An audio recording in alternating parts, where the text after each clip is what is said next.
What was a huge trend that everyone forgot about? That era during the 2000s, early 2010s, when every popular song got an Alvin and the Chipmunks cover. Still can't believe we survived that. Which chipmunk is getting the best head? Farmville. All of my aunts let their young children create Facebook accounts just so they could send themselves gifts through them. My Facebook feed used to be full of pictures of everyone's farms. I miss that time. Now it's just full of my aunts making ignorant racist comments on satire articles. The California raisins were freaking huge for about a year, like 1988 or 1989. I heard it through the grapevine as Performed by the Raisins was on the radio, and Eddie's did a promotional thing with their kids' meals, where you got these cool little figurines of the members playing their respective instruments. I had quite a few of them. Remember that claymation Christmas special with the raisins? Gasp. My dad recorded that for me when I was like 3 or 4, I think. Maybe younger. In a hoe. I watched that tape every Christmas until the tape got shitty around 2006. I was 16. It was just tradition at that point. The best part was seeing how much the commercials changed over 15 or so years.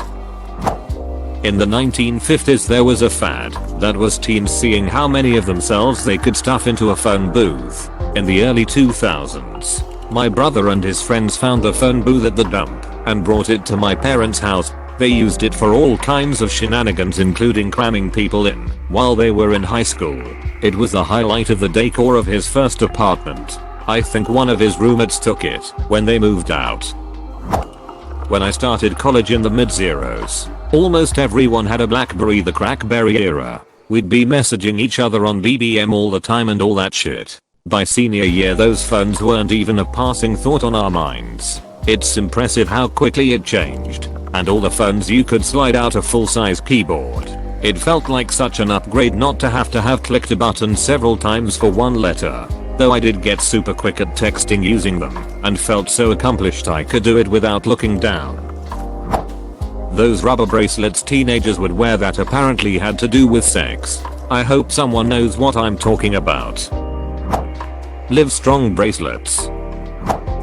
Jelly shoes. Using 20 to 30 tiny butterfly clips to accent hairstyles. Those little clips did nothing but become hazards once dropped on the floor. Waterbeds. Watching media from the 80s, and you'd think they were in every home. My parents still have one, and have slept on that same one longer than I've been alive, 31 years. They last a long ass time, if you take care of them. Ed Hardy clothes. I went to Vegas for a bachelorette party in 2007 and there was an Ed Hardy convention at Caesar's Palace. I shit you not. Thousands of guys looking like Jersey Shore. Those bracelets that made you more stable, balanced, or pulled toxins out of your wrist. Power balance bands. I remember when all the cool kids at my school had those. There was this kid at my school who claimed that it made him run faster. AOL chat rooms with strangers and the teen chat. Also, aim and putting up intricate away messages that included your friends and googling aim away message templates and shit. Damn. I feel old as duck now. You'll remember the sidekick with aim pre-installed. I remember seeing how long my crush had been away from his computer and imagining all of the amazing things he could be doing. Crackle nail polish Mayo. Metrosexual. Homopolitan would be the preferred nomenclature. There was a really old 80s GQ article that said something to the effect of you may be able to spot a closet homosexual by finding different things in their pockets. One of the items was chapstick. Those sticky rubber strings with a foot or hand on, and you put it on your finger like a ring and throw the foot or hand at a wall, and it would stick. You could get them from 20p machines in the early 2000s. And then they immediately get all dirty and hairy and gross. Segways were going to change the world. Even though Segways didn't.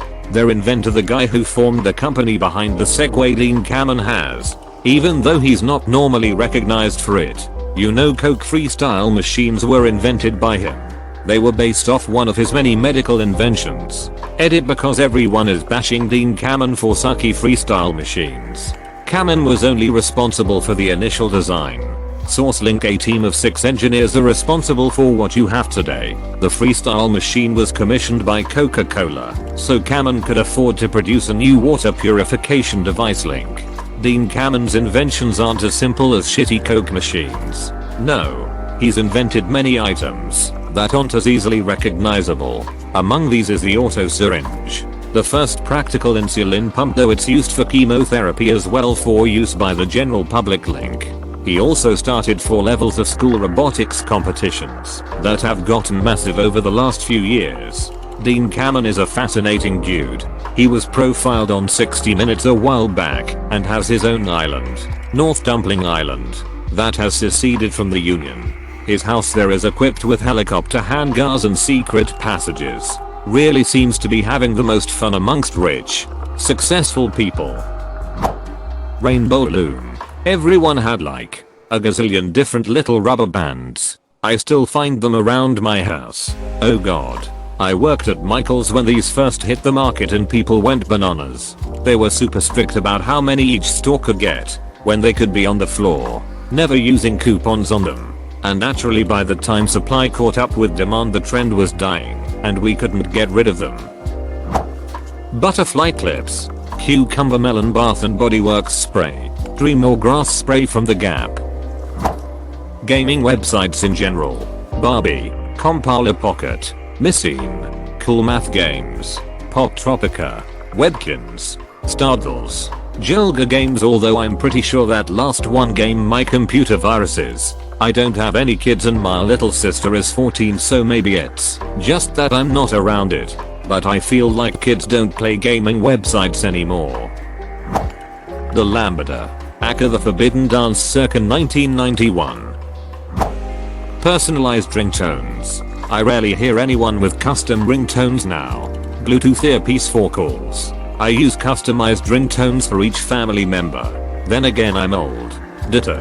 When I'm working construction I want to know if I'll let it go to voicemail or if it's a text I really need to read as soon as possible. The Norma Kid. Rest peacefully my sweet prince. Fingerboards. I still have my tech deck.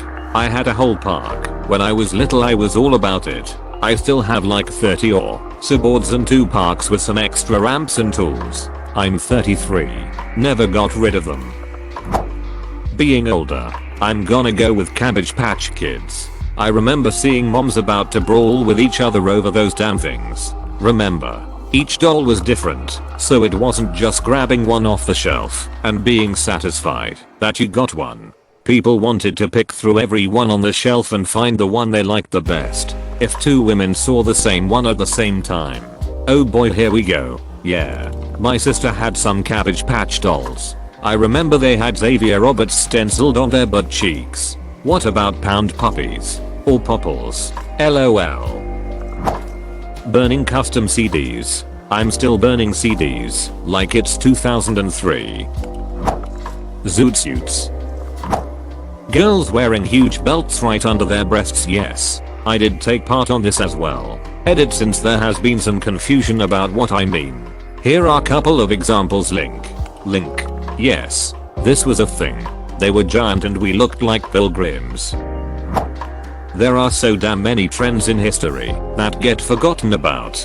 I've written about that time when Frenchmen used to pretend to get butthole surgery because they thought it was cool. Link before. But history is littered with stuff that was in until it suddenly wasn't. Take, for example, Scheele's green. Link. It was the go-to color for about 100 years after its invention in 1775. If you've ever wondered why dresses and wallpapers in Regency and Victorian period dramas often tend to have that vivid green color, Scheele's green is why. The only problem is that it was made of arsenic, which is pretty damn toxic. There have long been rumors, in fact, that the arsenic-laden wallpaper in Napoleon's bedroom caused the cancer that would later kill him. Link. Oscar Wilde's famous and possibly apocryphal deathbed epigram "This wallpaper and I are fighting a duel to the death, either it goes or I do" might have been a little more literal than intended in some cases. It's wild that Wikipedia has an article about a color without any pictures. Here it is. Link. Edit. I haven't messed with uploading images to Wikipedia or looked into how they'd want the page formatted. Here's an img link. Edit 2 wikis updated. We did it Reddit. Well, Stamor 123 did it. Tramp stamps. If you were around 18 between 1998 to 2004. Source graduated high school in 2001. And have a butterfly on my lower back. The Germans call them Arschchewy or ass antlers. Which is the most fitting name ever. In Hungary it is Ribbenkränzem, which translates to a bitch's number plate. However, I love the German too. And the fact that this has so many funny names. Edit spelling. Thank you for the silver. My first award. Pet rocks. Mood rings. Chia pets. It's peanut butter jelly time. All your base are belong to US. The Reds and baby bangs. Yo, remember those little plastic butterfly clips from the 90s? Remember the metal ones that had little springs under the wings so they would flap when you moved your head? Hypercolor shirts. The ones that change color when you wear them. You weren't anyone unless you had one. Now no one remembers. Who all I remember. They made socks too, and guys used to try to grab boobs so their handprints would show up on the shirts. I had a shirt as a young girl that was scratch and sniff apples on my chest area. It was made in sizes for 9-12-year-old girls. Nothing makes you more aware of beginning puberty like scratch and smell boob apples. Edit V2U Potent Secret found a photo of them wearing it. Link. That weird time when everything was mustache themed. Oh, and bacon themed. Neopets. 10-year-old me pretended to be sick so I could stay home and grab some limited edition Neopet once. I miss the days when I would be excited for each day to harvest the daily free omelette and free jelly. I miss refreshing the pound in hopes of a painted pet. Flappy Bird. Didn't the guy who created it kill it? Inflatable furniture was all the rage in the 90s. My sister and I got an inflatable couch for Christmas. The basement flooded that year and we used it to float around down there. It was awesome. We all float down here. End of the world in 2012 according to the Mayan calendar. This was huge. And then completely forgotten real quick. Those weird hoverboard things from 2015. My kids still love their hoverboards, and so do their friends. I occasionally see them on the campus I work at too, although electric scooters have become more normal. Pogs. Remember Alf? He's back. In Pog form. It's amazing that the legacy of Pogs is basically this entire quote.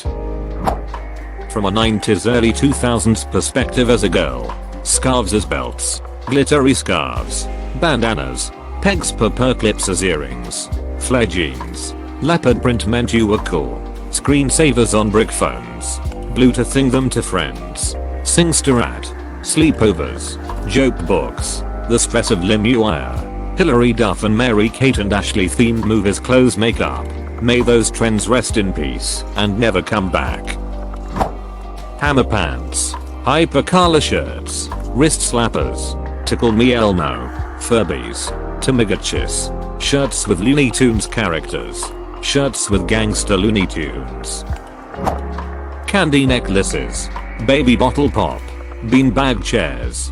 Dark red lipstick. Lip liner. Fruit flavored lip gloss. All the early 2000s hairstyles that Lizzie McGuire wore. Any dance craze that's not the cha-cha slide.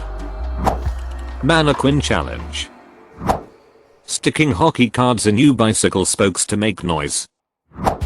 I'm surprised I haven't seen this yet. Up.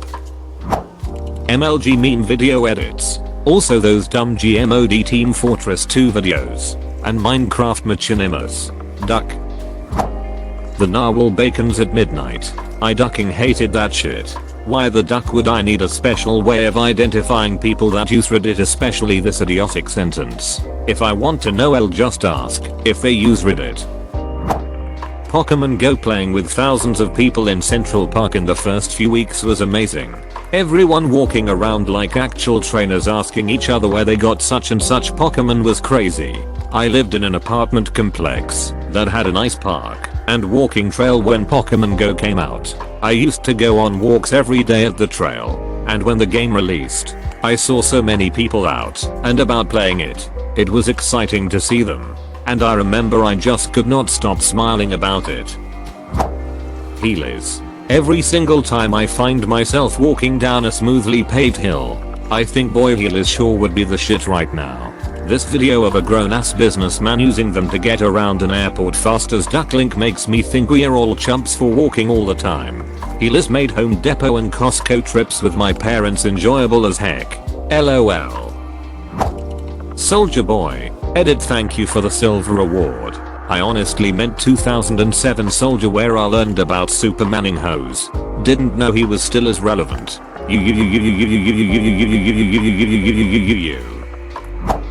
Silly bands. I know a guy who ordered a huge shipment of silly bands with the intention of reselling them, and by the time he got them the fad was already over. The Ice Bucket Challenge. The company I worked for made me do it at the end of October in the PNW. It was 45 degrees outside. Then they also filmed it and blasted it all over social media. Nyan Cat. That huge flood of film adaptations after the last Harry Potter movie aired. Bonus if the movie studio inexplicably split the last book into two largely empty movies. Edit young adult genre of books. Think books like Divergent, The Hunger Games, Maze Runner, Percy Jackson, etc. May you rest in peace Aragon. Uncut, The Golden Compass, The Last Airbender, Dragon Ball Z, Divergent, Hunger Games, Maze Runner, and many more. One does not simply blah blah blah.